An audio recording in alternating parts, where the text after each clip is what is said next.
አምስተኛ ፎቅ ነኝ ሲሄድ በችግር ይሄ ብረትና ብረት ይዤ በችግር ለምን እግሬ ስለሚታመም እና በቃ ስለተቸገርኩ በሳምንት አንድ ቀን ነው ልወጣ የተገደድኩ መጀመሪያ እንደገባን ቶሎ ብለው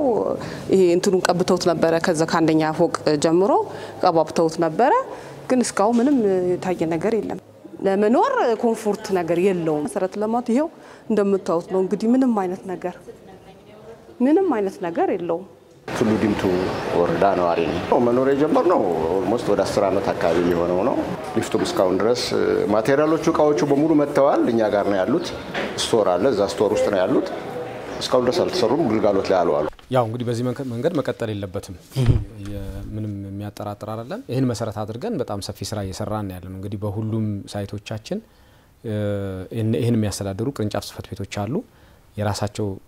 የሆነ ያሰራ ስርዓት ተከትለው በጣም አግሬሲቭ ሆነው እነዚህ አሁን ማህበረሰቡ የሚያነሳቸው ችግሮች ላይ በቅርበት ሆነው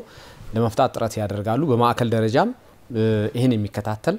ክሩ ተዘጋጅቶ ነው አመራሩም ጭምር ታች ይወረደ በየደረጃው ለመፍታት እየተሞከረ ነው ያለው እንግዲህ ወደ 22 የሚሆን ሳይት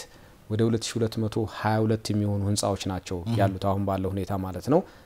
እንትናቸው እየተጠናቀቀ ያለ ስለዚህ በዚህ መሰረት እነዚህን ክትትል አድርጎ ለመፍታት ጥረት እየተደረገ ነው ያለው እንዳልከው ማለት ነው አንዳንዶቹ ክፍት የሆኑትን በጊዜያዊነት ሊፍቱ እስኪገጠም ድረስ መዝጋት አደጋም እንዳያስከትሉ እንዳልከውም የተለያዩ ችግሮች እንዳይፈጠሩን ጭምር ከነዋሪው ጋር በመነጋገር በአካባቢው ካለው የጋራ መኖሪያ ቤቶች ኮሚቴዎች ጋር በመነጋገር የመዝጋት ስራ ለጊዜው ከዛ ሊፍቶቹ ደግሞ እየተገጠሙ ሲሄዱ በተቻለ መጠን የዛ አካባቢ ያለው ችግር እየተፈታ የሚሄድበትን እድል ለመፍጠር በተለያዩ ሰዓቶች በጣም በርካታ ስራዎች ይሰራሉ የሚቀሩ ደግሞ አሉ አሁንም ባለው ሁኔታ እንግዲህ ከሊፍት አቅርቦቱም አንፃር ቅድም ያላነሳውት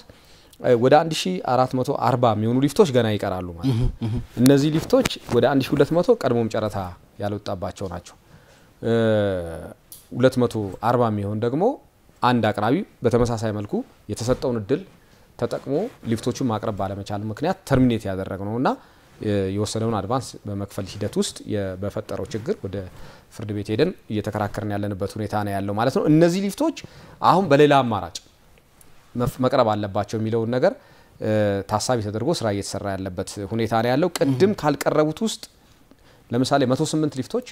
አሁን ሀገር ውስጥ ገብተው ማለት ቅድም ካልጠቀስኩት ውስጥ አንዱ አቅራቢ በጣም ዝቅተኛ ይሆን 10 ሊፍት ብቻ ነው አቅርቦ የነበረው ተብሎ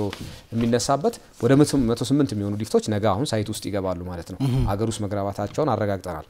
አንድ አቅራቢ ደግሞ በተመሳሳይ መልኩ ካምስቱ እንደዚሁ የተረጋገጠ ቢል ኦፍ ሎዲንግ አቅርቧል 96 ሊፍቶች በመርከት 96 ሊፍት ነው የተሰጠው በጨረታ ነበር የድርጅት ያ 96 ሊፍቶችን አሁን ጭኗል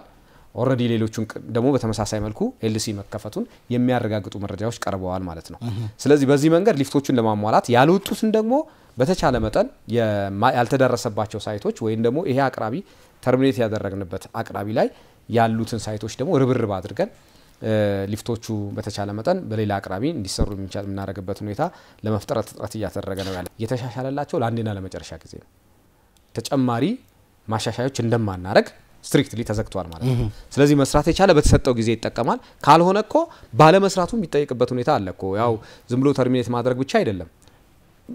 ማለት የወሰደው ጊዜ አለ የህዝብና የመንግስት ጊዜ ነው የወሰደው ስለዚህ የሚጠይቅበት ስርዓትም አለ ማለት ነው አሁን እንዳልኩ ተርሚኔት ካረግነው አካል ጋር ወደ ክስ ነው እየገባን ያለ